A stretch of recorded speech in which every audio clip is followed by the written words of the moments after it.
Are you one of those people out there who don't know what kind of scotch to drink because you're afraid of it? Or you just think you don't like scotch?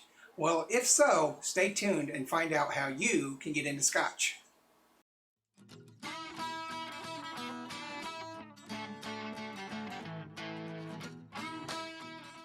Cheers, everybody. I'm so glad you're here. I am super excited. It's been so long. I've had some things going on and I'm trying to stay consistent, but you know, things happen. So today we're going to look at scotch, or scotch for non-scotch drinkers. Every once in a while I'll come across a person who will be sitting in a bar, or they'll be at my house, I'll be at their house, whatever, and we're enjoying a good dram and they are fearful about scotch. They would rather have that bourbon, that Buffalo Trace, or whatever, because they tried scotch once and didn't like it. And so it's kind of hard to explain to people who aren't in the scotch world, but scotch is a regional variation of different flavors and different aromas. It's not just one set. And so usually when people say they don't like scotch, they jumped directly into one of the more aromatic, flavorful, smoked scotches, what we call peated scotches, an Islay. And so that will turn most people off from scotch who have never had scotch before. And it's kind of difficult to explain to them that scotch is a regionalized kind of comparison to American whiskey. You do have that standard bourbon. You have that straight whiskey. You have the rye whiskey. You have straight rye whiskey. You have moonshine. You have single malts. You have all sorts of varieties of different kinds of American whiskey that really is the same thing going on in Scotland. You have Speysides, you have Highlands, Lowlands, Islands, Islay, and Campbelltowns, and they all have very unique and different flavors. So if you want to try scotch, or you've had a bad experience with scotch, this is what you need to do. You need to try the common lower introduction of scotches from the Speyside region, or possibly some of the lowlands. So right here we have our common Speysides. This is the Jack Daniel's Red Label, which most people are probably going to go as their first attempt and not like it, because this is most commonly available on bars, airplanes, and just most venues. The difference between scotches also varies in how it's made. You have blended scotch, which is the Red Label from Johnnie Walker. You have single malts. You have single grains. There's different types of way of making it, as well as different machineries to make it that'll give it different flavors, a pot still or a column still. So most people are introduced to scotch through the Red Label, and this is Johnnie Walker's. I actually like the Red Label, but this is Johnnie Walker's lowest tier whiskey, and it's blended. So it's going to have a bunch of different aromas and flavors that, to me, kind of conflict with each other, but it still gives a great kind of amazing taste to it. However, I can understand people who come from the bourbon world trying the Red Label and not liking it. Your next jump would be into some of the more standard but also flavorful Islas. I like the Glenfiddich and the Glenlivet. I think they're great whiskeys, and these are their basic 12 years, and you can go up to 14, 16. And the longer age a whiskey is, especially a scotch, the more mellow the flavor is. The aroma is still pretty good there, but the more mellow the flavor is. You can also try the Glenmorangie if you like something sweet. It's a little bit nice, the same with the Glenmorangie. They're a little bit more sweeter. Their nose isn't as harsh. It's just a greater mouthfeel and less burn on the back end, which is what most people like. However, if you're a bourbon drinker, you're probably quite used to that, and so you may not have much problems. I also think that you should try some local brands or store brands. This is Shieldag, and it's probably my 800th bottle of it. It's a very low 12-year blended scotch from the Total Wine Store, and it's one of their Scotch brands, and it is actually quite spectacular for just everyday drink and for the introduction to Scotches. Now that's a Speyside. No, this is their blended, I'm sorry, but they also have a Speyside that you could try out. And of course, the pinnacle, if you will, for most people, not everybody, but most people would be the Macallan, which is also a Speyside. It's got that sweety, fruity tones. It's got a little added fruitness and sweetness to it because it's aged in a sherry cask. And it is usually a top shelf whiskey for most people, meaning it is one of the higher ends, more of the, I don't know, affluent type of whiskeys. And you could be somebody who could work up to that and really like the Macallans. And these are all very non-threatening aromas and palates. And most people who have trouble getting the Scotch, if you start with these things, you can develop that palate. Now, you can't just take 1 dram of something and say, I can't stand this, because there's so much whiskey out there that you're going to miss. You can develop a taste for it. And once you get that development for taste, then you want to move to the other side. And this is your more smoky, peated, more aromatic and palate intense Scotches. These have a very smoky, some people describe it as an ashtray or a tire fire type of smoke.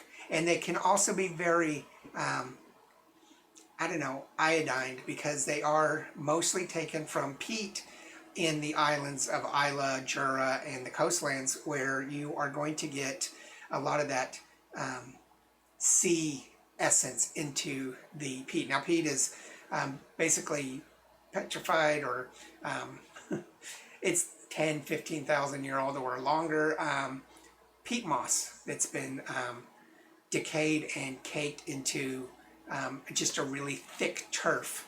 And they dig that up and they use it for their fireplaces or cooking and whatnot. But we do use it in Islas and smoking the single malts, and it gives this very unique flavor to it. These are kind of hard to get into, because if you go straight towards the lower end, the Lefroy's or the Ardbegs 10, the Lefroy, the Wee Beastie 5, the very young Islas, then they can be very powerful on the nose and also on the taste. So you got to make sure that you give it some time and just experiment with them. You might want to add some water, and anywhere from a few drops of water to an ice cube to cool it down, to half water. Lots of Scotch drinkers drink Scotch and water, which is basically Scotch, half Scotch and half water, or some close resemblance to that. The higher the age you get into peated whiskey, the better, in my opinion. The aroma might still be very powerful and very straightforward, and I actually love that smell. I think that the aroma of that peat is just heaven to me. But the flavor gets more mellow and mellow as you go, less heat, so it's not going to be as spicy or bitter, and the smoke becomes more sweet and flavorful to me. So if you get up into, what do we have here? We have the Ardbeg Corryvecchia, which is a great high-end, so to speak, whiskey. You have the Lagavulin 11, which is one of the whiskeys of the year, and the Lagavulin 12 or 11 last year. As well, this is this year, and the 11 was the other one. These are called the Offerman editions, but the Lagavulin 16 is by far one of the most popular whiskeys on the planet, and much desired, and can range you from, you know, 70, 80 bucks to a couple hundred, depending on where you are. Just fabulous. But you need to work up into that. But again, the higher the age, the better the mouthfeel and the palate is for you. The aroma still might be a little bit strong. But these all pair really good with cigars. So if you're a cigar smoker, you'll like these a lot better. And to me, these pair really good, just as high proof bourbon does with meats, like a good steak, a barbecue, or something like that. Once you get into the Scotch and you found your little niche, whether it's a Highland or a Speyside or even an Islay, and like I said, there's Campbelltown and the islands as well as including lowlands, then you can start exploring a whole range of whiskeys. I personally like the Scotch Malt Whiskey Society. Now this is an Islay.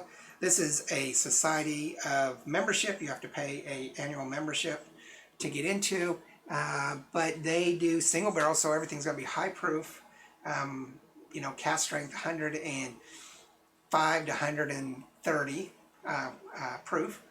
But they're all single cask, so once you get a bottle that you like, you got to remember that you're never going to get that bottle again unless you bought more than one. But they're usually like this, only has 287 bottles made. They range from about $50 up to several thousand, depending on what kind you get, but you can order them online through the U.S. Single Malt Whiskey Society branch, or if you are in UK and you're a member of that, you can go to one of their mini venues. They have 4 venues in the UK, 1 in London, 1 in Glasgow, and 2 in Edinburgh. They're all fabulous, cool places. I love them. I like to go to them all the time. But those are something where you can try different variations of the Speysides and Islas and stuff like that. And this is the perfect opportunity for those people who like high proof bourbon, those cask strengths or single barrel bourbons that have that very heavy spice to it. This would be where you want to go, is because Scotch isn't really known for high proof cask strength. They do have several selections, but most of them run between 80 and 90% or proof. So here's your chance to jump up. I know my high proof bourbon friends who are all about cask strength and single barrels love coming here and trying these. I have about 35 different bottles, different bottlings of this so far, and they just absolutely love coming and trying those out. Most of them are non-Scotch drinkers, and I've converted several of them. So if you're not a Scotch drinker, or you've had that one bad moment, just think about trying something different, doing a little research, and I suggest you go to a simple, relatively inexpensive, $30, $40, even store brands are going to be a little bit less, Speyside, or possibly a Highland. But Speyside is the way you should go. But that's my opinion. What do you think? How do you jump into Scotch? I know that lots of you out there are Scotch drinkers, because Scotch is one of my most popular videos that we put out every time we do a review. But I really am interested. How did you get into Scotch, or are you a Scotch hater and wanting to try? What's your favorite region? Just let us know. Put those comments down below. Make sure you do hit that like and subscribe. It means so much to us. It helps our channel grow and helps us direct which way our videos need to kind of move. There has been some discussion about bringing back a coffee or 2 episodes, so look forward to that. We might be doing a coffee one this week, possibly, but let us know. Make sure you do hit that like and subscribe, though. Remember, there's no bad whiskey at all. Whether it's Canadian, Japanese, Australian, Mexican, which they have some pretty damn good whiskey, European, American, or Scotch, there's no bad whiskey. There's only good whiskey and great whiskey. You just got to give it a chance. And to me, Scotch is really great whiskey. Cheers.